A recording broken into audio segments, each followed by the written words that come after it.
Hello friends, how are you? One quick meditation tip today is thoughts are perfectly fine in the meditation. A lot of people have asked, I have racing thoughts when I'm meditating. Am I even meditating? And to that, the answer is yes. The point of meditation is to practice observing your own thoughts and watching your thoughts and let all those thoughts be racing for a little while and then settle a little bit, and then it may pick up again, and it got its own rhythm. It's always coming and going, sometimes in multi directions.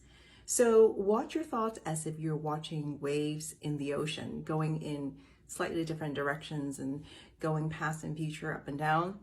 And that is a great way to start, is really to pay attention and be aware of the thoughts. And so let them be, just watch them. Don't put a judgment on it. Don't be worried about it. As soon as you're aware, it's the first success step for meditation.